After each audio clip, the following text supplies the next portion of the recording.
મોદી સરકારનું પ્રથમ બજેટ કેન્દ્રીય નાણામંત્રીએ જાહેર કર્યું હતું। આ બજેટને સુરતના ઉદ્યોગપતિઓએ આવકાર્યું હતું।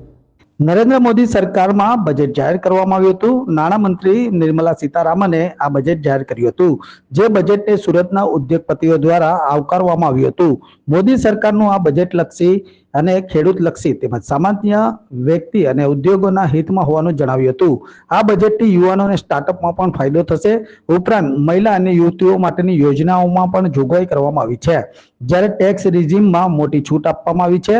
3 થી 15 લાખ રૂપિયાની આવક પર હવે 20% વધારે ટેક્સ નહીં લાગે અને 5 રાજ્યોમાં નવા કિસાન ક્રેડિટ કાર્ડ જાહેર કરવામાં આવશે। મહિલાઓ અને યુવતીઓને લાભ આપતી યોજનાઓ માટે 3 લાખ કરોડ રૂપિયાની જોગવાઈ કરવામાં આવી છે। તો મોબાઈલ ફોન અને પાર્ટ્સ પર ડ્યુટી ઘટશે, જ્યારે સોના અને ચાંદીના ઘરેણા પર કસ્ટમ ડ્યુટી ઘટાડીને 6% કરવામાં આવ્યું હોવાનું નાણામંત્રીએ બજેટમાં જાહેરાત કરી હતી। Equality in our economy during the past 10 years. Public investment in digital infrastructure and innovations by the private sector have helped in improving access of all. નમસ્કાર, હું નિખિલ મદ્રાસી, ઉપપ્રમુખ ધી સદન Gujarat chamber of commerce and industry. કેન્દ્રના નાણામંત્રી નિર્મલા સીતારામનજીએ 7મી વખત પોતાનું budget પ્રસ્તુત કર્યું। એક વાક્યમાં કહું તો સમતોલ અને તમામ વર્ગોને રાહત આપતું દૂરંદેશી બજેટ એમ હું ચોક્કસ કહી શકું। મફત રાશન યોજના 5 વર્ષ માટે લંબાવવામાં આવી, જેથી ગરીબોને બહુ મોટો ફાયદો થશે। એજ્યુકેશન, રોજગાર, સ્કિલ ડેવલપમેન્ટમાં 1.48 લાખ કરોડની જોગવાઈ થતાની સાથે જ તેનો લાભ 4 કરોડ 10 લાખ યુવાનોને થશે। ઝીંગા ઉદ્યોગને પ્રોત્સાહન આપવાની જાહેરાત કરવામાં આવી છે, જેથી દક્ષિણ ગુજરાતની અંદર જે ઝીંગા ઉદ્યોગને એક બુસ્ટર ડોઝની જરૂર હતી તે જરૂરિયાત પણ આમાં પૂરી થઈ છે। પ્રાકૃતિક ખેતી માટે 1 કરોડ ખેડૂતોને મદદ પ્રાપ્ત થશે।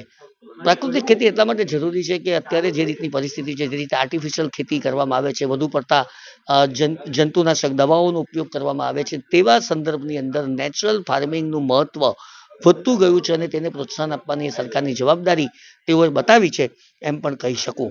મહિલાઓ અને બાળકીઓના ઉત્થાન માટે 3 લાખ કરોડ, પીએમ આવાસ યોજના માટે 3 કરોડ ઘર। વિચારી જુઓ કે ઘર વગરના જીવનની કલ્પના તમે કરી જુઓ, અને નાના લોકોને આવા વધુને વધુ ઘર મળી રહે તો તેને કારણે લોકોની સુખાકારી અને લોકોનું જીવન ધોરણ વધુને વધુ બળવત્તર થાય, એટલે આ યોજના, આ જાહેરાત પણ ખૂબ આવકાર્ય છે। મુદ્રા લોન 10 થી 20 લાખ કરવામાં આવી। મુદ્રા લોન એટલે કોઈ પણ પ્રકારની ગેરંટી વગર ઉદ્યોગપતિ આ લોન પ્રાપ્ત કરી શકે છે। દરેક ઉદ્યોગને ડેવલપ કરવા માટે પૈસાની જરૂર હોય। અત્યાર સુધીમાં આ 10 લાખની લિમિટ વધારીને 20 લાખ થતાની સાથે જ ઉદ્યોગોને તેનો વધુ એક બુસ્ટર ડોઝ પ્રાપ્ત થઈ શકશે। એમએસએમઈ ઉદ્યોગની વાત કરીએ તો ક્રેડિટ ગેરંટી સ્કીમ અને 100 કરોડ રૂપિયા આ ગેરંટી કવર આપવામાં આવશે, એટલે જે મીડિયમ, માઇક્રો, સ્મોલ અને મીડિયમ એન્ટરપ્રાઇઝ છે એને પણ તેમાં પૂરેપૂરો ફાયદો થશે। 100 શહેરોમાં ઇન્ડસ્ટ્રીયલ પાર્ક રાજ્યોની ભાગીદારીથી અને 12 ઇન્ડસ્ટ્રીયલ પાર્ક રાષ્ટ્રીય ઔદ્યોગિક કોરિડોર વિકાસ યોજના અંતર્ગત। ઇન્ડસ્ટ્રીયલ પાર્કના ફાયદાઓ તમને બધાને ખબર છે। એક જ જગ્યા ઉપર કોમન એફ્લુએન્ટ ટ્રીટમેન્ટ પ્લાન્ટ, સારા રસ્તાઓ, વૃક્ષારોપણ, પ્રાકૃતિક વાતાવરણ, અનઇન્ટરપ્ટેડ પાવર સપ્લાય। હું માનું છું કે આ ઇન્ડસ્ટ્રીયલ પાર્કના ફાયદાઓ આપણે જોયા છે તે વધુ બળવત્તર બનશે આ જાહેરાતની સાથે જ। કેટલાક શહેરોની અંદર 100 સ્ટ્રીટ માર્કેટ, એક જ જગ્યા ઉપર એટલી બધી સુવિધાઓ ઉપલબ્ધ કરાવી આપવામાં આવે કે જેથી રોજગારી વધે। 100 શહેરોમાં સુએજ ટ્રીટમેન્ટ પ્લાન્ટ, આરોગ્યનો બહુ સારો આ કન્સેપ્ટ છે। સુએજ ટ્રીટમેન્ટ પ્લાન્ટ એટલે આપણું જે મેલું છે, ગંદુ છે, એ મેલા ગંદાને એક જ જગ્યા પર ભેગું કરીને તેમાંથી પણ બાયોમેડિકલ પ્રોડક્ટ બનાવવામાં આવે, એટલે સુએજ ટ્રીટમેન્ટ પ્લાન્ટની આ જાહેરાત પણ બહુ આવકારદાયક છે। સોલાર ઇન્ડસ્ટ્રીમાં સુરત અત્યારે આખા દેશની અંદર હબ તરીકે ઉભરી રહ્યું છે। એવા સંજોગોની અંદર પીએમ સૂર્યઘર યોજનાને પ્રોત્સાહન આપવાની જાહેરાત કરવામાં આવી છે, જેથી સોલાર ઇન્ડસ્ટ્રીને વધુ બુસ્ટર પ્રાપ્ત થશે।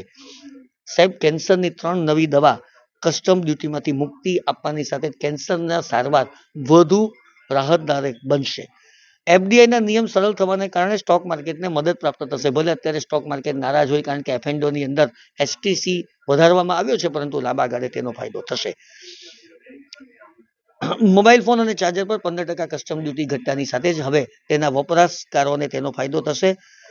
ફિસ્કલ ડેફિસિટ ઘટાડવાનો સંકલ્પ, એટલે કે રાજકોષીય ખાધ, હંમેશા ખર્ચ વધતો જતો હોય છે। એવા સંજોગોની અંદર ખર્ચ ઘટાડીને દેશની ઇકોનોમીને મજબૂત કરવા માટેનો જે સંકલ્પ કર્યો છે નિર્મલાજીએ, તે આવકારદાયક ઘટના છે।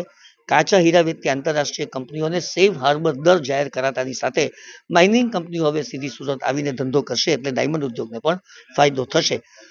સીધા વેરાની જો વાત કરું તો વેતનભોગીઓને 17,500 રૂપિયાનો ફાયદો, સ્લેબની અંદર થોડો ઘણો બદલાવ થયો છે, થોડી ઘણી રાહતો વધી છે તેમ પણ કહી શકું.